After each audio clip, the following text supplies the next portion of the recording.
Welcome to the Mom and podcast. We're your hosts, Suzanne Kearns and Missy Stevens. We want to help you through everything that happens in the ellipses, from your professional life to your emotional health. You're a mom and so much more. Let's figure out what comes next together.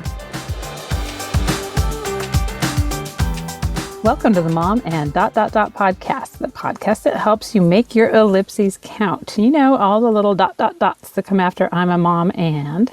I'm Suzanne Kearns, mom and writer, LGBTQ and sex ed advocate, and this week, a mom adjusting to life after college drop-off. She has flown away, my little birdie. She's in Rochester. So exciting. She's in a much better place where it is not 104 degrees. Real. So jealous. Well, I'm Missy Stevens, mom and writer, foster child advocate. And this week, trying to remember that I have two high schoolers. I literally keep forgetting that the youngest is in high school. We'll be talking about things, and in my mind, he is mentally still in middle school, but he's a freshman and it doesn't seem real, but it's awesome. Oh my gosh, they're growing up, our little babies. I know. Oh, and this week we are so excited. Our guest is Emily Hay, and Emily is a relentless creator of flexible work opportunities for women since 2010. She lives smack dab in what she has dubbed Work Plus Life Integration Nation, which, as a newly employed woman, I am feeling in a very big way. We're going to be talking about you that. Are. But after the early part of her sales career in corporate America, she paved her own way by using social media as her vehicle. And for 9 years, Emily has led Hey There Social Media, a business she founded that delivers social media marketing services.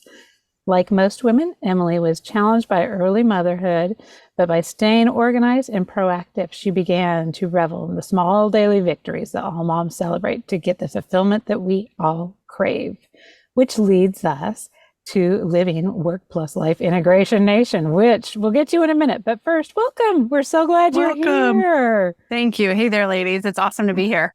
I like, hey there. Hey there.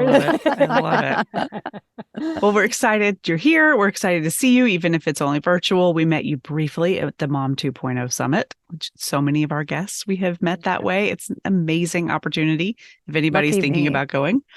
And we were so fortunate that we just happened to sit down at the same table where you were sitting. Oh, it's so great. It was fantastic. So we would love if you could share a little more about your bio, kind of an Emily 101 on snapshot of your career in life and how you got to where you are now. Sure. Thank you again, ladies. I'm so excited to be here. I am certainly a mom and wife, entrepreneur, small business owner. As you said, relentless creator of flexible job opportunities for women. That is certainly my thing. In a nutshell, I grew up with two working parents. I feel like I always understood that my household economics relied on my mom's income.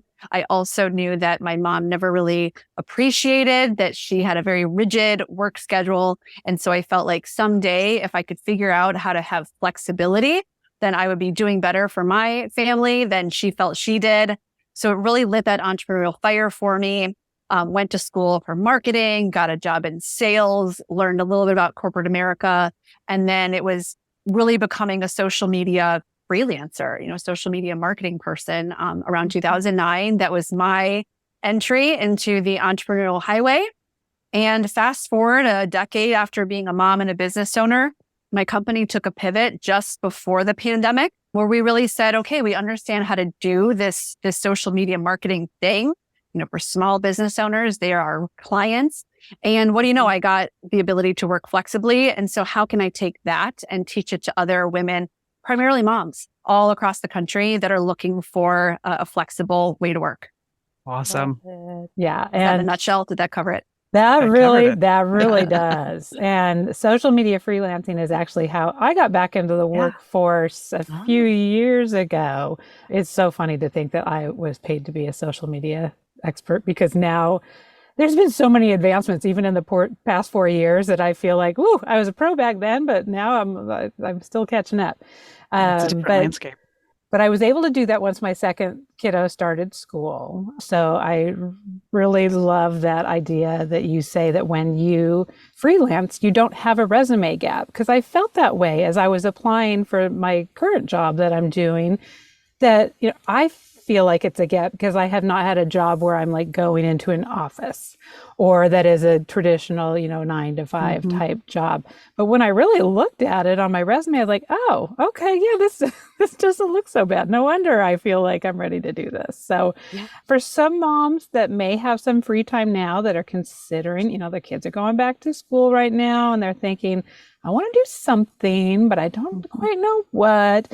Can you explain what freelancing means? I think a lot of us think of freelance writers and stuff and don't know what that means as a day-to-day job. So can you explain that a little bit? Sure. And that's so wild to hear just how personal it is with you, that it resonates personally, that term. And I think we are at a point where we all know that words do matter. And, I did a post on LinkedIn not too long ago where I said, okay, so let's unpack this. If you are an entrepreneur, you are self-employed. If you are a freelance professional, you are self-employed. So is an entrepreneur the same as a freelancer? If you are a freelancer, do you call yourself an entrepreneur? Just this whole I was literally asking folks on LinkedIn, how would you describe yourself? And even though I have been a self-employed professional for over a decade, I don't think I've ever gotten a conversation with someone when they say, what do you do? That I said, I'm an entrepreneur. I just felt comfort in, I do work freelance. I have a freelance agency. But the funny thing is that Suzanne, Missy, is that for the longest time, I never led with freelance. I was scared that it was inferior, or would show that I wasn't a real, air quote, a real entrepreneur. So I have, over the last, 6-8 months, just enjoyed just doing my own, studying of how people respond to that term. And I do have people say things like, oh, well, I did think freelance was just photographers or just writers. I prefer consultant. So, and I feel like consultant sits well with a lot of folks that have a strong corporate background. They go out on their own and they might not say I'm an entrepreneur. They certainly won't say they're a freelancer, but they'll say I'm a consultant. And so I'm just going through these terms because it's something that for the longest time I really hid.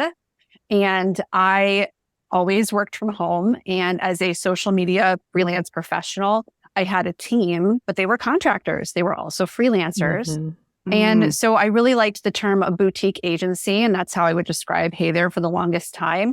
But now we've got this tailwind, right, of the future of work. And freelancing is no longer just the minority, it's mainstream, and businesses are seeing the benefit of freelancing. So I'm really trying to lean into, what it means to freelance. And back to your original point, when you are freelancing, you are actively working. You are not plagued by that resume gap. I know I'm probably oversimplifying, but freelance work is an active working experience that can really remove that stigma. I love that distinction. And I want to talk a little bit also about what are some of the other benefits. So you have this, whatever you call it, if you're freelancing, what are the benefits this really offers moms who are looking for that flexibility, like most of us are? Sure. And that's another reason why I feel like freelance is just a great term. You get that flexibility, you get that professional fulfillment. Hopefully financial gain is also part of that. So when you're doing freelance work, that can give you the flexibility of taking on as many or as few projects as you would like. And that can be something where you might tie that to a number of hours per week that you'd like to work. Or you could tie it to, hey, I'm really looking to make at least X per month. And you don't necessarily say how many clients that equates to or hours. There are certainly projects out there, and I feel like we could have a whole episode about this, but just the whole model of billing for a value exchange, not necessarily an hourly sort of exchange. So it can give you that flexibility of just amount of time. You can hit certain revenue thresholds. My business partner and I, we did do an article for Fast Company not too long ago where, as much of a freelance advocate as I am, there are certainly dangers in telling someone to, air quote, just go freelance, because it sounds so easy. Like all you need is a laptop and a Wi-Fi connection. You should be earning it like that. And it's not like that. So the last thing I want to do is just make it sound like it is literally open your laptop and head to, Upwork and you're earning all the money you could possibly make. But it is just such an empowering way to start with the skills that you have. And then start to see, well, I have a marketing sales background, but I'm seeing a lot of jobs for social media marketers or people that, are looking for specific business development roles that are flexible. And then you can, get further into those sorts of specialties. Yeah. As someone who recently was going through a lot of job listings and looking through and seeing what was available out there, I certainly did see a ton of social media, manager type positions out there. So there definitely are roles available. This is something that people are hiring for. But it was kind of interesting to you as you were talking about, setting your own hours and whatever. So I think that's really nice from a flexibility standpoint. But what I have just realized in the past month or so, as I'm really getting into the groove of working again, is that freelancing or contracting or whatever we're calling it is really helping. One of my quirky work personality traits is that I will just give it all. Like I will just work. I will work until either my husband drags me away from the computer or whatever. I've learned that about me, interviewing coaches over the past 3 years and identifying what are those work traits that I have that I need to be able to build boundaries around or just even understand and be aware of. But I have also discovered that when I have a certain number of hours that I am contracted to work on a client for, if I'm like, okay, I'm going to be working on them for 15 hours. One of my other quirks is that I would never do anything to waste my clients' money or to not be really good stewards of their resources. And so those two things balance off each other so well because I'm like, okay, I have 15 hours. And it keeps me, the Suzanne me that wants to work instead 50 hours for them, to be like, no, I can't do that because that would go over their budget or whatever the case, or not to be the best use of their money. So it's been this really great kind of the bookends of the two sides of Suzanne that could go out of control in a regular full-time job where I'm not really thinking about things on an hour-to-hour basis. And I'm just like, oh, this is what makes sense. If I thought about going back full-time, I think I would be at that risk of, I can already feel it, where I'd be like, I'll just put one more hour in on this. I could really, I could really button it up if I put one more hour. So anyway, if you feel yourself or you recognize that you have similar traits, think about the positive side from that aspect as well. I've found it really beneficial. Got it. It gives you some guardrails. And I need them. I think that's a great point. I also will say, maybe with the caveat of not, just overextend yourself to the point of, having no boundary. But if as a freelancer, you do go maybe over an hour or you just give it a little extra oomph, I feel like those are the intangibles that keep your clients happy. It just shows you're an extra miler. It just, I think, lends itself to having the same clients for a long time. And that's something that I've always, we really do advocate. The old adage, it's harder to get a new customer than to just keep your current one. So you can be rewarded by being, the extra miler, even within freelance parameters. Yes. Yeah, for sure. But I do know personally now that one of the scary parts of freelancing can be that you are giving up benefits. I did not have any benefits to start with because I was just volunteering my hours away, but especially health insurance, that is a big one. So what other things, aside from the obvious, like health insurance, should people be thinking of if they are coming from a full-time job where they have all these benefits? If they're thinking of streamlining things, going freelance, that they need to make sure that they're having those conversations with their partner or with themselves and their bank account. What does that look like? Sure. Yeah. So I would say one of the pitfalls of being a freelance professional, or again, an entrepreneur, is it can be a lonely sport. I mean, anytime, you maybe work from home, the coffee shop life, all of that, that's so in vogue and normal right now. Well, that can get tiresome. Yeah. I mean, to miss the camaraderie, the ability to bounce things off of people, where you offset that is the blessings of 2023, that we live in this virtual world where there are plenty of online communities. That's one of the things that we have built into our foundation is no lonely freelancers. Just to be able to talk pricing or how you would handle a situation with a client. I think that's at least worth mentioning because it is so empowering to think, I just need the knowledge I have and I can just name my price and I can get right to work. Well, yeah, sometimes it can be quite lonely. That is something to think about. And another nuts and bolts thing that is always hard for me, I really stunk at it when I was having to do it on a regular basis, is taxes. So you have to set part of your paycheck aside and you have to pay them at a certain time. So for other moms who are listening and thinking, I'm going to DIY my way through this part of the financial side of it, what do you recommend? Are there resources, groups, books that can help them so that they don't make that mistake of like, whoops, I forgot to pay my taxes, or and what percent should you hold out? Lot. Yeah. I mean, you are certainly bringing up from benefits to taxes. I mean, obviously these are important factors that go into being a freelance professional and enjoying it and not feeling like it just isn't worth it to have all of those things. So I am not a tax professional. What I will say is I truly enjoyed learning about fractional CFOs. Just the term fractional. I remember going down this rabbit hole on LinkedIn of just looking up, I've had an accountant before. I've even had a bookkeeper before, but I've never had someone help my business in a CFO type role. And so here we are in this, air quotes again, gig economy, where there are professionals that you could never afford as a freelance professional to be a CFO on your staff, but you can leverage someone that's a fractional professional in that space. I listen to all kinds of podcasts by tax professionals, and then you find out that they have a bookkeeping business. And again, I'm used to charging monthly retainers and working in that capacity. So it certainly aligns to hire a fellow entrepreneur that can offer some of that advice. So I hate to disappoint Missy and say that I am not your expert, your go-to person on the tax side of things. But that is certainly a prudent thing to keep in mind. Yeah. Oh, I love that. I love this idea. term, fractional CFO. I've never heard it called that. And, now you'll see it everywhere. Now you'll see it everywhere. And it just brings up a great point, and it's something we talk about a lot. We all need other people, whether it's a coach to help you get going or a professional who knows something more about whatever it is you're trying to do. None of us have all the pieces of every puzzle. Mm-hmm. So there's no shame in reaching out and getting help. And if it's, I don't know how to do the financial side, or I don't know how to structure benefits, or what to do if I don't have corporate benefits, like go find somebody who does know.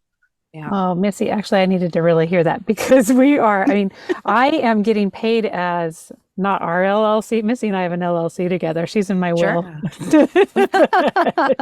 But my husband and I have, he has a couple of LLCs, but we have one that I'm actually getting paid through. So like when I bill the agency that I am doing freelance work for or contract work for, I am billing them as Old Ballard Press.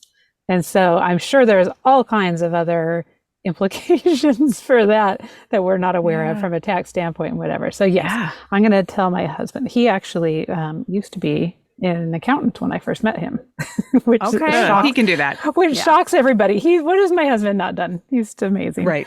But so he knows a little bit of it. But I think maybe we need to reach out. We need to be vulnerable and ask for help for some of these things. Yeah. Sure. And I guess the one thing I will say, again, this is not to be misconstrued is like sweeping this very important topic under the rug. But as women, I think it's in our nature to what if ourselves to the point that you never get going. Yes. And so I feel like, so if you are even interested in taking on one freelance project, do not say to yourself, well, I don't know the tax implications. I don't have an LLC.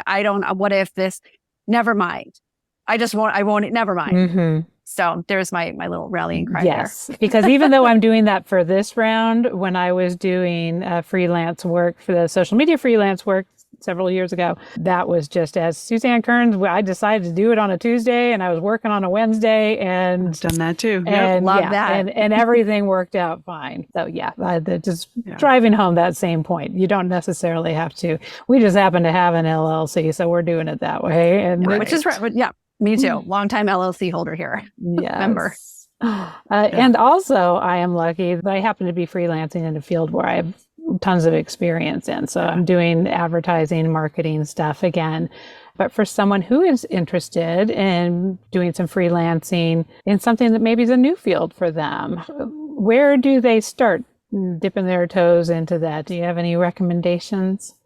Sure. So one of the ways that I built my business was, I'm laughing because I'm thinking ahead. I looked at a business I wanted to work with and I offered to do their work for free. Like full mic drop where people say, wait, we're in this era of charging what we're worth and don't be taken advantage and don't give away your skills. you got to get started somewhere.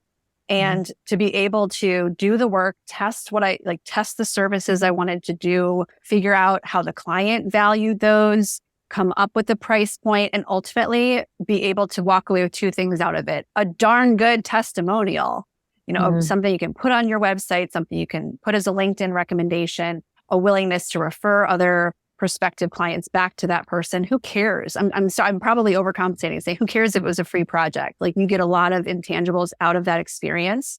And then the other part is that is a portfolio. I mean, people, I think, get up in their heads about portfolios being really complicated and needing a lot of time to make a portfolio project. But that is simply taking what you did and making it visual, whether you throw it into a PowerPoint or you take some screenshots in a Word doc and make it a nice PDF. It's just something to send to that first prospective client to justify why you're billing them or proposing a certain fee. So that would be the shortest advice I'd give, is do the work you want to do for a duration for an ideal client at no charge in exchange for a testimonial. Oh, I love that idea. Which I know that is hard, because we, especially as writers, like usually get asked to do things for free or for exposure or that type of thing. But I think if we kind of flip this idea of, like, we encourage moms to do volunteer work to help fill their resume and build those skills. So consider this volunteering for yourself. Like, or, so I think that, as long as you don't, like, year after year continue along that road. That's a limited amount of time. You do it is a limited engagement. No, and we've seen that happen too, Suzanne, and I say we, the women that we train, that we say, if this is a test client, then give a formal proposal, give your price, cross out the fee, say I am waiving it in exchange for, and this is what I want out of this. And this is what the fee will be after this many weeks or this many months. So having formal parameters around it. No, do not take that as, I certainly would never tell someone like, oh, just do it for free as long as that person's happy. And yes. So, but I know the advice, trust me, I love empowering women, and I never want women to not make what they're worth, but you have to start somewhere. And that can be a good way to do it. Right. Well, speaking of building skills, you use the word upskilling a lot. What is that? What is that? And how do we do it? Upskilling, such a fancy, trendy phrase, right? Well, it's actually not that trendy. Upskilling is simply acquiring or polishing one's skills. So whether you work at a company and you are going through an upskilling program, like a formal training program, or if you are heading to free YouTube and watching some videos on the weekends, learning how to do things on email marketing that you didn't know before. It's just acquiring new skills or updating your current skills. And I think that, to me, that really makes it less intimidating for a number of reasons. One, not a huge cost or time investment. Number two, it isn't a long-term commitment. Like, I am now going to study all of these SEO videos with the intent of being an SEO expert forever and ever. Amen. It's funny you bring up. It's funny you bring up that topic. Even when I was at an agency, I was like, "Thank God we have a department that does SEO." I will never. SEO does seem like this weird, nebulous thing, and just when you think you've got it, you find a new video or article that's like, "Now this is what you have to do for SEO," and it just okay, so I digress. Sorry, that's just one of our favorite topics to just not know. It's a about. hair puller. Well, that makes sense. But I mean, think about. I study so much, with resume gaps and return to work, and so some of the other prudent advice is, if you have a gap in your resume or you're looking to change careers or whatever that might be, show that you have done something in the meantime. And if that isn't freelance work, it can be, I've picked up some additional skills. And again, digital era, you can go through LinkedIn Learning and get certifications. Like, my company offers a certification. There are all kinds of ways to show in a formal way that you have obtained new skills. And it again speaks to what one has spent doing with their time. And I don't know, Suzanne, you talk about being a power volunteer. I mean, I am all for and love this movement of including all of the more air quotes soft skills, all of the things that one acquires when they do volunteer work. It's not like it doesn't count just because you were in a volunteer role. So having that on your resume as well, super useful stuff. Yeah, especially knowing how to spin it. But I think you bring up a good point, because we were going to say that moms, unfortunately, usually think about upskilling like the week before they're going to start a job search. This is like, or even while they're doing the job search, like, oh, it would have been nice if I had done this. So how can moms then be thinking about that? It's so hard because, we're coming here, like Missy's got the 2 in high school. My son, even though he's still in middle school, is pretty self-sufficient. So we're looking at things through a little bit of a different lens right now. Is like, oh, sure, I've got this time in my schedule that I could go take this class or, look at the LinkedIn video, that type of thing. Yeah. But for those ones that still have the littles running around who are maybe trying to fit stuff in between nap times and that type of thing, do you have any tips of, would it be like those LinkedIn courses? What type of things that they could be doing to start exploring upskilling or even learning about what they want to be learning about? Sure. I mean, again, I go back to just dabbling in what you might already have skills in. So if maybe you consider yourself a visual person and learning Canva, like I've seen so many women just do amazing things with that tool. Before you know it, you learn like, oh, I can make videos on Canva. And then before you know it, you've made enough videos on Canva that you say, well, I just read a job description that talked about someone being a video creator. Like just create video content for a social media account. Yeah. But I guess I would just encourage moms of littles, and mine are 7 and 9. So I certainly still feel in the little camp, but I totally understand. It's not the sleepless night phase. I feel like I have some bandwidth now. Right. Just follow your curiosity. And I hear so many women, whether it's, I never thought I had any skills to freelance, or I didn't know social media manager was a thing. Like I didn't know those were things. I didn't know that you could get paid to create content for a brand, just like ad hoc, like get paid per video. So I think just going down those rabbit holes and seeing what other people are up to. And then it's a good way to just learn what's out there to see your menu options. Mm-hmm. And then from there, figure out, okay, well, if I want to be the video creator, what do I need to know how to do? And how can I go teach myself by playing on Canva? Right. Yeah, we love Canva. You're not the first person who has recommended Canva as something that people should be spend their time with. Because we've talked about, you can make your Christmas cards with it. You can do birthday invitations with it. But that is how, when I was doing what was the role? Like the advertising role of our PTA at the elementary school. That's when I started playing around with Canva. And it was just for this little volunteer role I was doing.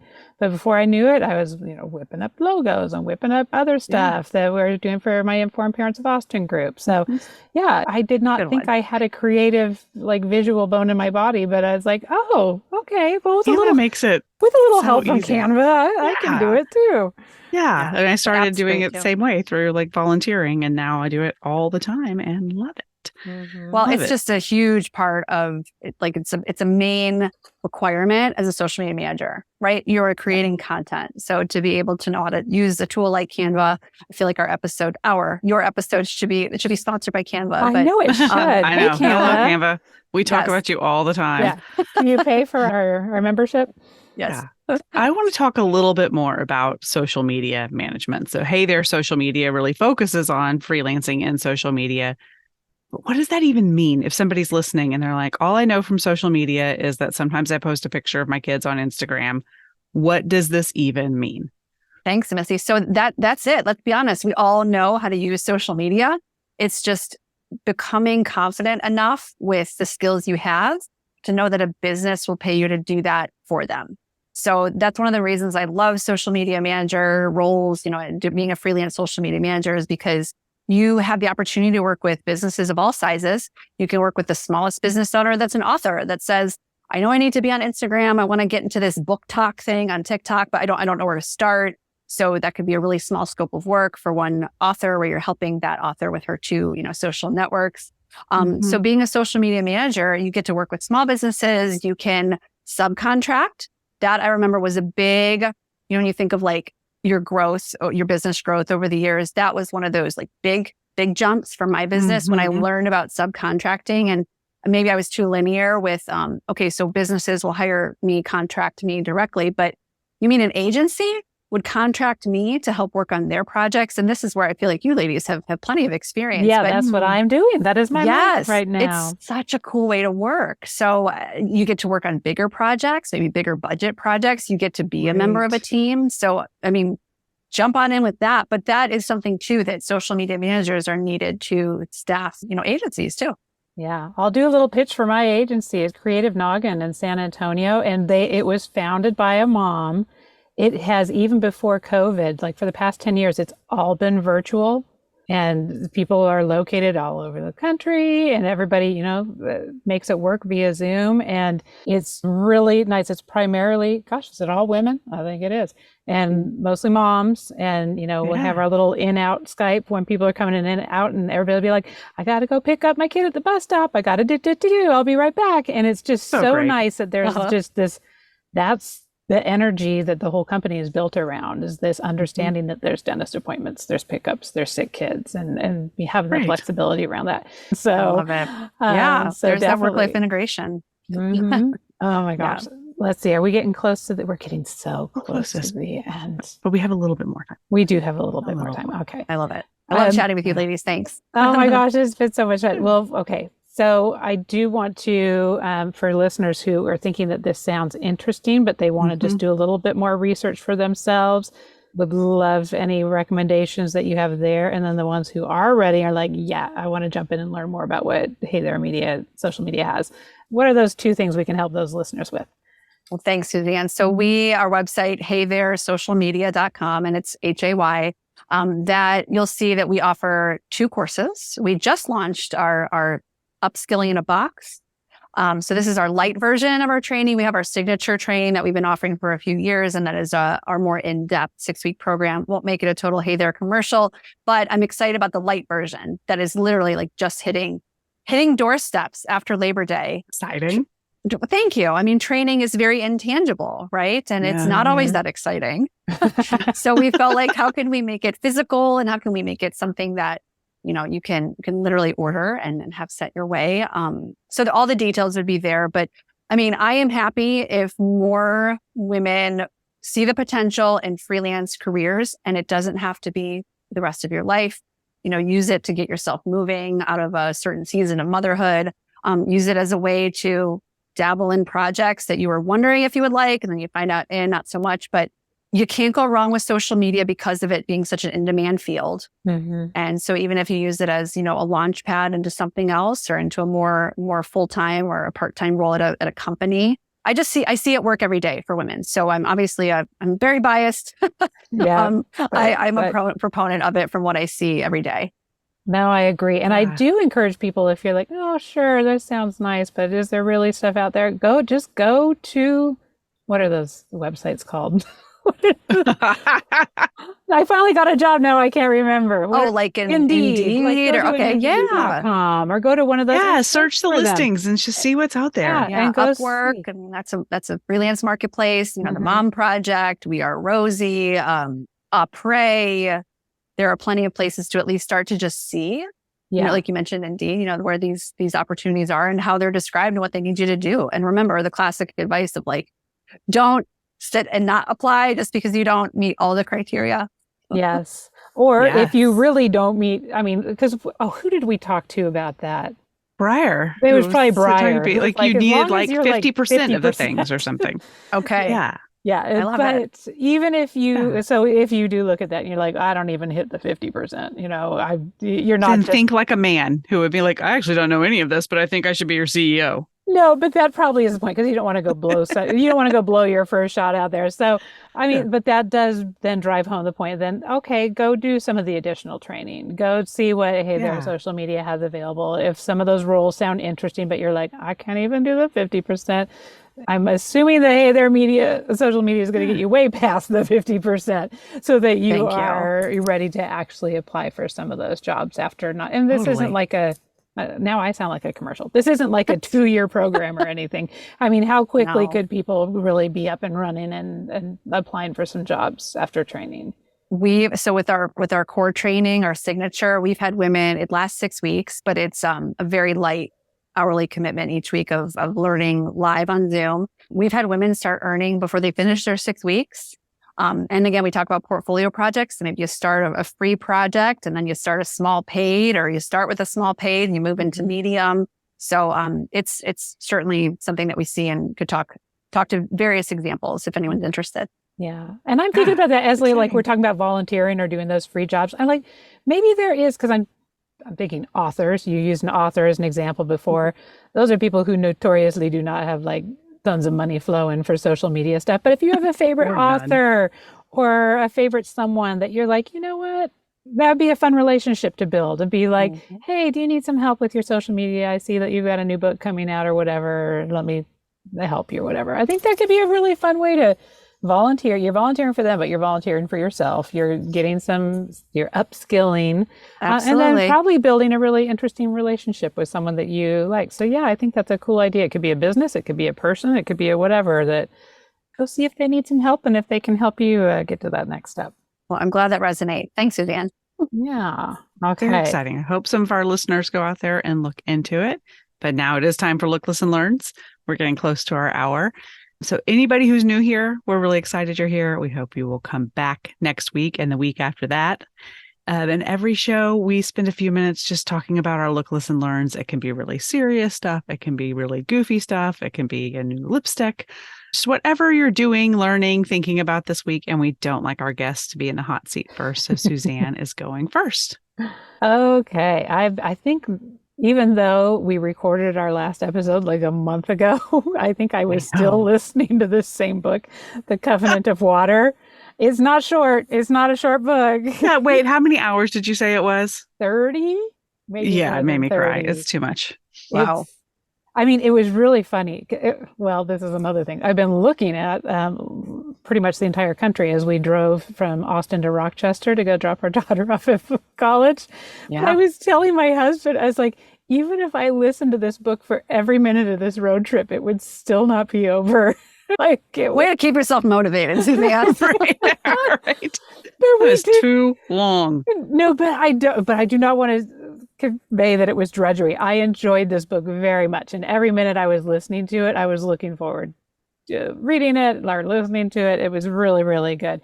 It was a very, not to play on the water metaphor, but it felt like this nice ride down a river. Like there was never anything that was like too like cliffhanger or dramatic. I mean, there was definitely some, but it was just a nice, beautifully written little cruise down a river of, it was intergenerational. So you get to meet the great grandchildren of the original character that you're introduced to and just see how people's lives kind of mix together and intertwine. And yeah, it was really beautiful, although be prepared.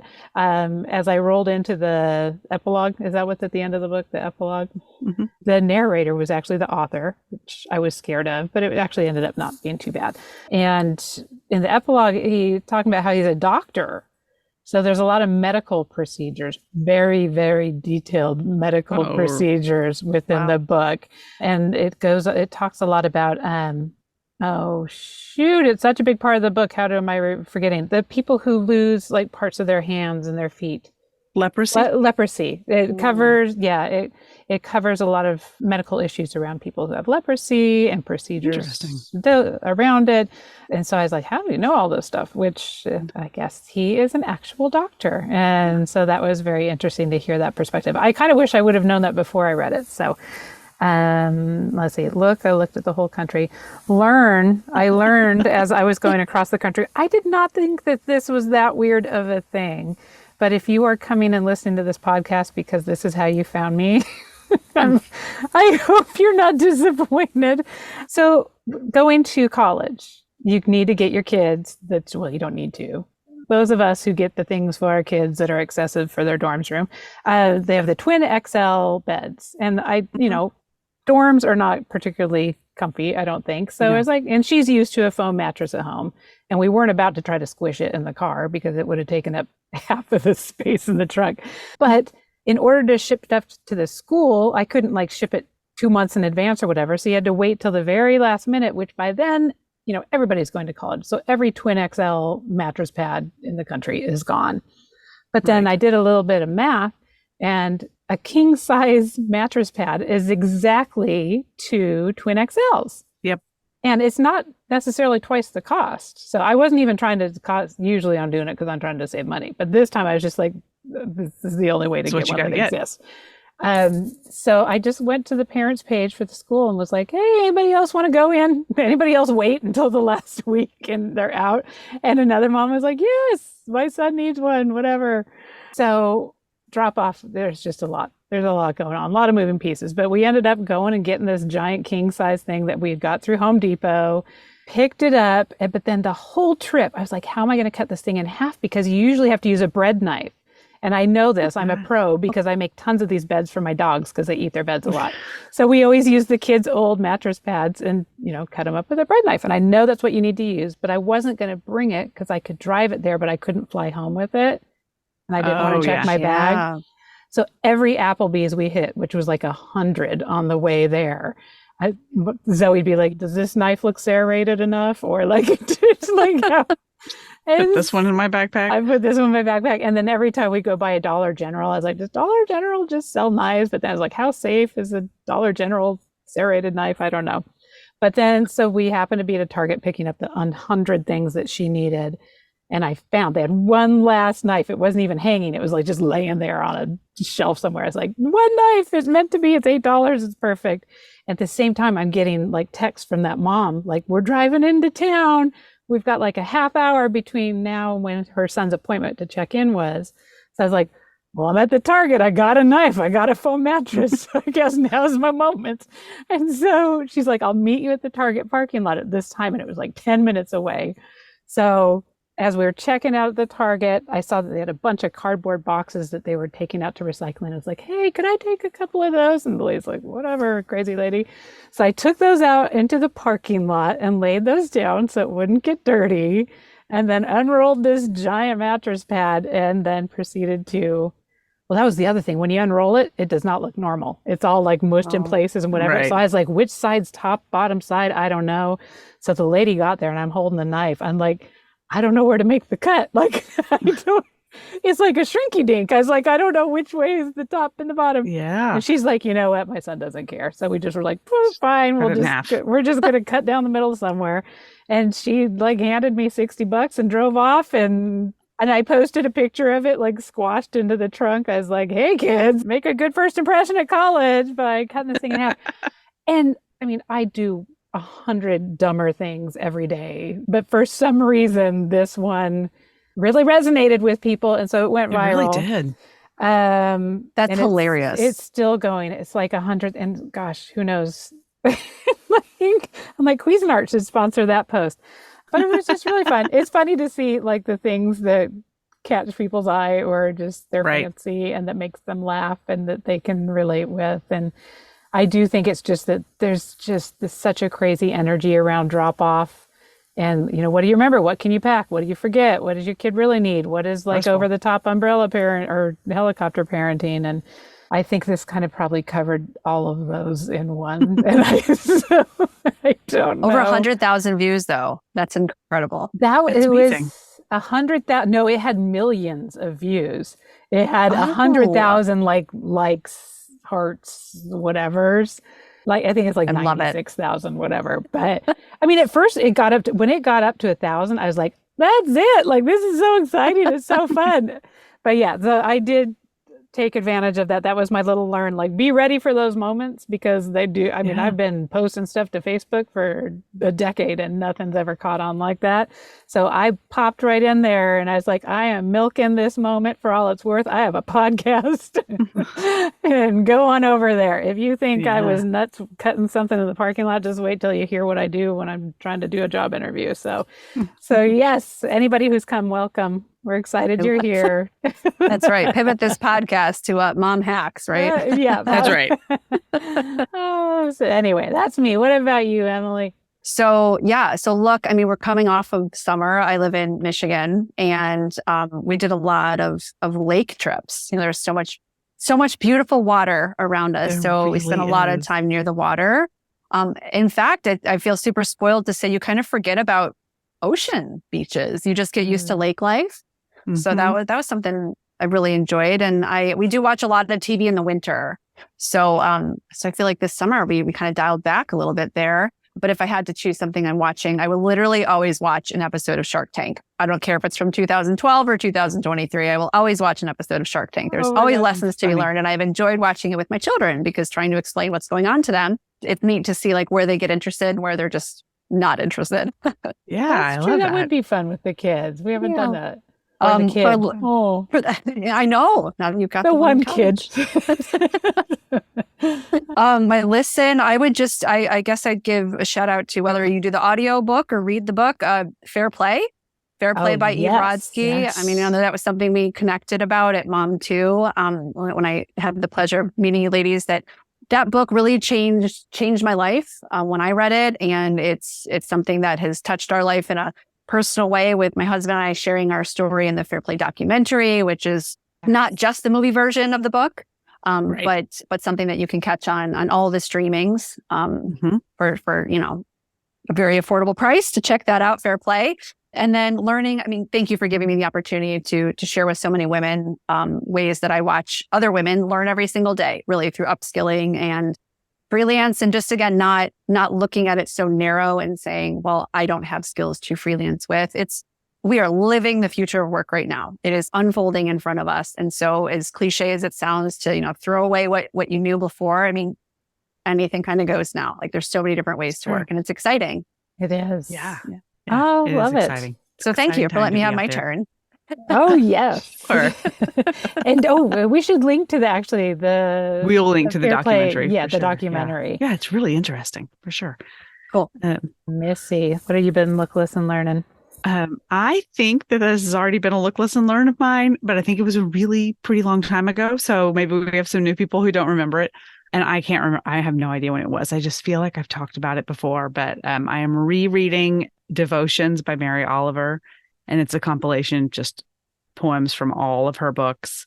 And I just love them so much. I love Mary Oliver. I'm sad that I never met her or knew her. Like, I feel like we would have been good friends. So I love that one.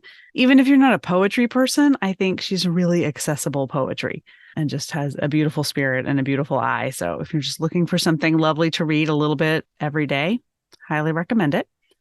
And then because we were always on the cutting edge of entertainment, we have just started watching Suits, which I guess has been off the air for many years. Like we'd never watched it. I didn't know anything about it. And it has just been, I guess it's on Netflix now. And when it comes up, like people will start watching things and then it starts just being sort of part of the conversation again.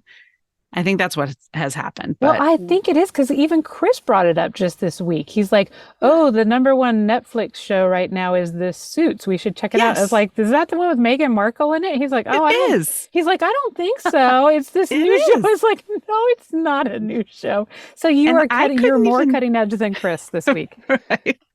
Well, I can't even count the number of people who have said recently that they're watching it. And so finally, just the other day, I looked at Mark and I was like, should we try it? Like everyone else and their dog is watching it. So Yeah. we've watched exactly one episode, but we really did enjoy it. So I think we're going to keep watching it. And it's got like 9 Oh. seasons. So, well, and since the writers and there's the strike going on, no new TV is coming. That's true. And we So do need go a new back in there. show. Yeah, go to the Okay. Wayback Machine and find some shows that you missed the first time around. And that's what we're doing now. So This episode brought to you by Suits. Brand Suits new. and Canva and Cuisinart. Oh, So right. yeah, and I have kind of a serious learn. By the time this episode is out, this will be kind of old news and everyone will know. But I want everybody to go get their mammograms because I got my annual mammogram and there was a spot this year that was not there last year. And that's why you go do them every year. Mhm. And I am thankful that what I have is DCIS. It's ductal carcinoma in situ. Depending on where you read it, some people will be like, that's pre-cancer, not real cancer. My oncologist says this is cancer. It's just cancer that is trapped inside a milk duct and hasn't gone anywhere else yet. So that's why you go get your mammograms, because if I hadn't done it, who knows what it would have done. It's a pretty big spot and it grew that big in a year. And eventually it can get out of the ducts. And so I'm glad we found it when we did. And I'm going to have a mastectomy. So I'm sure we'll have some episodes where we talk about what that is like. Mm. And as we record, I haven't done that yet, but by the time you're listening to this, that will be in the past, and I bet I'm back to business. At least I hope I am. But yeah, go get your mammograms. And if you have questions or fears or want to talk about it, just reach out to me. You can find us on social media, and I'd be happy to talk to you about my experience or connect you with other people I've met through this experience and share what I know and what I don't know. There's so much I don't know, but every day I'm learning so much. Yeah, you've had a crash course on it in the past few weeks. So, right. It's been a really fast process. Again, this is old news by the time you're listening to it, but it's been fast. It went from, we're now at about a month from my mammogram, my original mammogram. And then it was the callback and a biopsy. And I was 1 week from biopsy to oncologist. And it has been a really super fast process. And I'm thankful for that, because the more time I have, the more I think about it. And let's just get it done. And I am fortunate that I think this mastectomy will be my treatment. That's not the case for a lot of women, but I think we will go in, have surgery, and hopefully be done. Yes. So go get them squished, ladies. Go get them squished. It's not fun, but go do it. No, it's such a good reminder. I know. It's frustrating when things are awareness months or whatever, because. Well, when this maybe. Will it be October when this is out? It might be. Or close. It'll be late September, close. But yes. Yeah. So become pre-aware. Yeah, almost. No matter what month you're listening to this, because some new listener may be listening to it in February, make that your awareness month. Just whatever. Right. Yeah. Make sure you're on your schedule. Yeah, and just go. Talk to your doctor and get it scheduled. And some places I think will allow you to self-schedule. I don't know all the laws. I don't understand all the insurance. I am learning, but I think that you can self-schedule and say, I just want my annual mammogram. That's good to know. Yes. And you have inspired me to, even though I am on schedule with my mammogram, I am way behind on my colonoscopy, which that's where Suzanne has her problems. And I'm supposed to be on a more aggressive schedule of doing that. So. All right, get it done. I'm getting it done. You've inspired me. Talk about not fun. The colonoscopy is not fun, but get that done too. But I always treat myself to a donut afterwards. So that makes it kind of fun. Right. And a really rockin' nap. Yes. That's a great nap afterwards. My favorite. I just do nothing that day because I'm kind of la-la. Yes. My favorite 10 seconds of life is that, like when they have you do the countdown, that little twilight, like. Yeah, it's not even 10 seconds because you're like 10, No, 9, it's like 2 seconds, but it's like the best margarita you've ever had. It's like, yeah. Yeah, you got to look for the silver linings. There's your silver lining. We look for the silver linings where we can find them. Well, I'm so grateful you shared your story so that other people can realize how important it is and that it can impact anybody. So It might screw up a month or two of your life, but you'll be glad you got it done. Hey, get some rest and relaxation and heal and take care of yourself. And so I do think we did have some episodes pre-recorded. We might end up with a little bit of a bonus summer gap there sometime in September, October, depending on things roll. But so just know that we're not going away. We're just taking a pause. You're listening to this. Yeah, we will. We'll have announced like what it's going to look like, I think, by the time this episode runs. Yeah. Your episodes are very binge friendly, ladies. I feel like I listen to them in batches. So, good. So thank you for doing all this work for us listeners. I'm a listener too. Well, thank you for listening. Thank you. And we are so excited. Just doing freelance work is what helped fill up my resume so that I could get this freelancing gig that I have now, between doing the work for myself to be able to be in a place where I can do this job. So that is great, keeping my skills fresh and being ready to do that. But then also doing the work of listening to these episodes and listening to all the coaches that we've talked to over the past 3 years has gotten me into the place to know exactly what role I was looking for and being really confident that, like, yes, this is, whether it's with this agency or another agency or whatever that ends up being in the future, this is a really great mix for me. So learn about yourself and then learn about how things like Hey There social media and other places can help you get the skills that you need to whatever it is that you want to take on your next chapter. Thank you, ladies. Thank you. It's been so fun. Thank you. Thank you for being here. So nice to see you again. Whenever that is, we'll see. What is that? Whenever that is. I can't wait to listen. Yes, I'll be listening to more episodes and we'll think ahead to next year's conference meetup. Can't wait. All right. Well, thank you so much. Have a great afternoon. Thanks, Suzanne. Thanks, Missy. Bye-bye. Bye. Thank you so much for joining us for the Mom and ... podcast. We hope you enjoyed today's show, and if you know someone else who could benefit from the episode, please be sure and share it with them. And while we're begging, please subscribe and rate us wherever it is you listen to podcasts. You can find links to all the things we discussed today in our show notes or over at our website, momandpodcast.com, with the A-N-D spelled out. In between shows, find us over at the socials, including our private Mom and Community Facebook group. The links to that group and all of our socials can be found at momandpodcast.com. Thank you so much for your support. We appreciate you more than you know. Now go out there and make your ellipses count.